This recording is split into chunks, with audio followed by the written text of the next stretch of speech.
ಎಲ್ಲಿಗೆ ಬಂದು ನಿಂತ್ಕೊಂಡ್ವಿ ನಾವು ಅಂತ ಅನ್ನಿಸ್ತು ನನಗೆ. 1805 ಮಹಾರಾಜ ರಣಜಿತ್ ಸಿಂಗ್ ವಾಪಸ್ ಅಫ್ಘಾನಿಸ್ತಾನ ಗೆಲ್ತಾನೆ.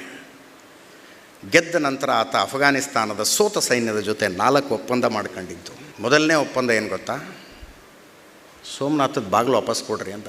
800 ವರ್ಷಗಳ ನಂತರ ಆತ ಮೊದಲು ಕೇಳಿದ್ದು ಗಜ್ನಿ ತಗೊಂಡು ಹೋಗಿದ್ನಲ್ಲ ಸೋಮನಾಥದ ಬಾಗಿಲು, ಅದನ್ನು ವಾಪಸ್ ಕೊಡಿ ಅಂತ. 800 ವರ್ಷ ಯಾವ ಯೂನಿವರ್ಸಿಟಿಲಿ ಹಿಸ್ಟ್ರಿ ಕಲ್ತಿದ್ದ ಆತ? ಯಾರಾತನ ಹಿಸ್ಟ್ರಿ ಮೇಷ್ಟ್ರು? ಎಲ್ಲಿಂದ ನೆನಪಿತ್ತು ಅವನಿಗೆ? 800 ವರ್ಷದಿಂದ ಗಜ್ನಿ ತಗೊಂಡೋಗಿದ್ದಾನೆ, ಅಲ್ಲ ಇಟ್ಕೊಂಡಿದ್ದಾರೆ. 800 ವರ್ಷದ ನಂತರ ಆ ಸೈನ್ಯವನ್ನು ನಾವು ಸೋಲಿಸಿದ್ದೀವಿ, ಈಗ ಬಾಗಿಲುಗಳನ್ನು ವಾಪಸ್ ತರಬೇಕು ಅಂತ.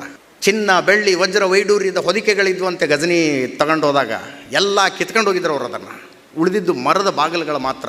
ಪರವಾಗಿಲ್ಲ, ನನಗೆ ಸೋಮನಾಥದ್ದು ಬೇಕು ಅಂದರೆ ಬೇಕು, ವಾಪಸ್ ತಗೊಂಬಂದ ಆತ. ಅದನ್ನು ತಂದಾಗ ಇಲ್ಲಿ ಸೋಮನಾಥ ಮಂದಿರ ಇಲ್ಲ, ಗುರುದ್ವಾರದಲ್ಲಿ ಇಟ್ಕೊಂಡ್ರು ಅದನ್ನು. ಹಾಗೆ ತಗೊಂಡೋಗಿದ್ದನ್ನು ವಾಪಸ್ ತಂದಿದ್ದೀವಿ ನೋಡಿ ಅಂತ. This is civilisational memory. ಅದಕ್ಕೆ ನಾವಿಲ್ಲಿ ಕುತ್ಕೊಂಡು ಈ ಕಾರ್ಯಕ್ರಮ ಮಾಡ್ತಿರೋದು. ಬೇಹುಗಾರಿಕೆ ಆರೋಪದ ಮೇಲೆ ಒಂದು ಹಾಸ್ಟೈಲ್ ನೇಷನ್ನಲ್ಲಿ ಯಾರು ಸಿಕ್ಕಾಕೊಂಡಿದ್ದಾರೆ ಅಂದರೆ ಅವ್ರ ಮನೆಗಳವರು ಇಲ್ಲಿ ತಿಥಿ ಮಾಡ್ಕೊಳ್ಳೋಕೆ ಅಡ್ಡಿ ಇಲ್ಲ. ನಾನು ಇದನ್ನು ತುಂಬ ಪ್ರಾಮಾಣಿಕವಾಗಿ ಹೇಳ್ತಿದ್ದೀನಿ. ಬರೋದಿಲ್ಲ ರೀ, ಅವರು ಬದುಕಿ ಬರೋಕ್ಕೆ ಸಾಧ್ಯ ಇಲ್ಲ. ಆ ಆರೋಪನೇ ಅಂಥದ್ದು.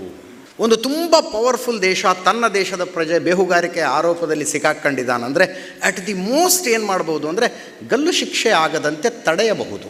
ಆದರೆ ಆತ ಜೀವನ ಪರ್ಯಂತ ಅವ್ರ ಜೈಲಿನಲ್ಲಿ ಕೊಳಿತಾನೆ, ಸಿಕ್ಕಾಕೊಂಡಿರೋನು ಕೊಳಿತಾನೆ.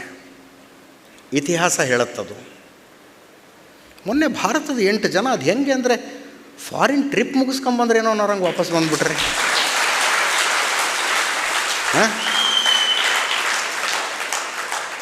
ಏನೋ ಟ್ರಿಪ್ಪಿಗೆ ಹೋಗಿದ್ರೇನೋ ಅನ್ನೋರ ಥರ 8 ಜನ ಭಾರತೀಯ ಸಂಜಾತರು ನಡ್ಕೊಂಡು ಬಂದರು. ನಾನು ಅವ್ರು ಬೇಹುಗಾರರು ಹೌದೋ ಅಲ್ವೋ ಅಲ್ಲೇನು ಅದ್ರ ಬಗ್ಗೆ ನಾನು ಮಾತೇ ಆಡ್ತಿಲ್ಲ. ಬೇಹುಗಾರಿಕೆ ಆರೋಪದ ಮೇಲೆ ಬಂಧಿತರಾಗಿದ್ದರು. 8 ಜನ ನಡ್ಕೊಂಡು ಬಂದ್ರಲ್ಲ ಡೆಲ್ಲಿ ಏರ್ಪೋರ್ಟ್ನಲ್ಲಿ.